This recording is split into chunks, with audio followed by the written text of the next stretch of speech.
Hey YouTube. Alright, I didn't have time to go into full detail about all the stuff I wanted to talk about in windups in the last video, so I'm going to try and continue where I left off.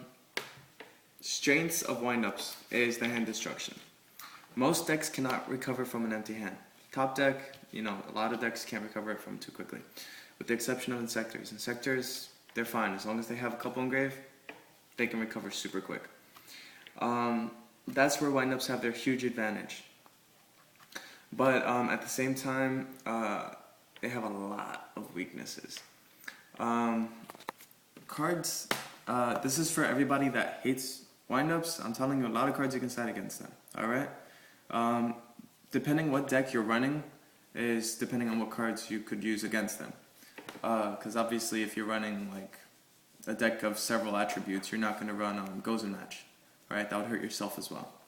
So, choices you have. You have Effect Veiler, alright? Now Effect Veiler, it depends how much you've been losing against windups, but you'll get used to the timing. You can stop us before we even start, alright? For instance, I bring out the really common one that a lot of people see is Magician and Shark. Normal summon Magician, I special summon Shark. Right? No, actually, I'm mistaken. Let me fix that real quick. Let's make this even easier. Alright. Let's do Hunter. Hunter and Shark. I normal summon Hunter, special summon Shark. This is the perfect ingredient for a hand loop, right there. Opening hand. You Effect Veiler, Shark on his level change, you saved your hand. Right there and then. Alright? Another thing. Maxi. Well, no, they could pop one card, but they could pop one card because they could use Hunter to pop Shark, but yeah. As opposed to an entire hand. Exactly. Loop, you lost one card as opposed to your entire hand. Alright? Potentially your entire hand.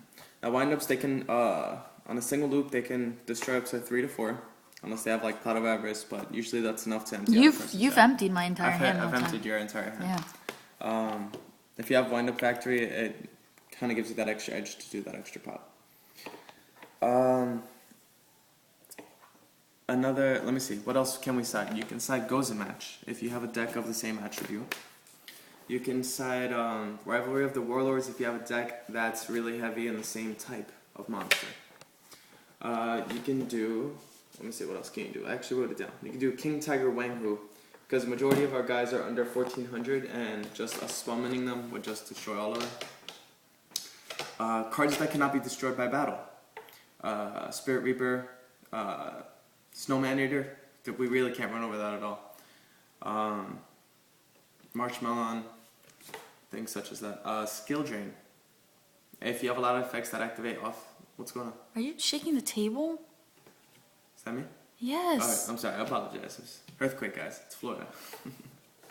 Skill Drain. If you have a lot of effects that resolve off the field, or just if your deck is just overly aggressive, you should be fine.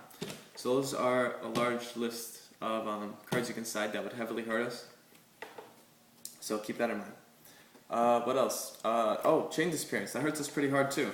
I mean, all the targets. You're looking at Tour Guides, you're looking at Magicians, Wind-Up Rats. There's a lot of key guys there. Our strengths. Alright? After we wipe out the hand, next thing would be to swarm the field. Alright. Now, we have a lot of flexibility with our Exceeds, which allow us to swarm the field and attack, which is also our greatest weakness. Once if Wind-Up Factory is not on the field, usually our hand slowly starts to diminish. So if you happen to destroy our field, we're really left with what's in our hand, and usually after that loop, majority of our wind-up monsters are gone. Usually left with nothing at all. So we're kind of left top decking at that point, and we do lose steam after a while. Another weakness to windups is if you don't open with well, let me go back to a strength real quick. A strength in this deck is Shark. If you open up with Shark with Magician, you have a loop. If you open up with Shark with Wind-Up Hunter, you have a loop. With tour guide, you have a loop. All right. You ask how with tour guide, you do tour guide, Sangan, go into Zen Mighty, special summon, detach, bring out a hunter, pop, and then you go from there. But there's so many ways to pull off this loop. That's another strength. A lot of flexibility, but a lot of it is dependent on shark in hand. So anytime you have a chance to search for a card, usually go towards, like with Wind Up Factory, search for a shark. It'll help you complete another loop. Back to weakness. Is if we don't open up with shark, and we're kind of limited to our options because we can't really swarm the field. So we're stuck to a single monster. And wind-ups individually aren't very strong at all. Alright? Wind-up rabbit, he buys you, wind-up rabbit, he comes out, so you're guaranteed a monster next turn, unless you want him to be destroyed. But, that's another weakness. If we don't open up with the nuts, you're screwed. You're not screwed necessarily, it's just you can't complete the rapage as quickly as you want to.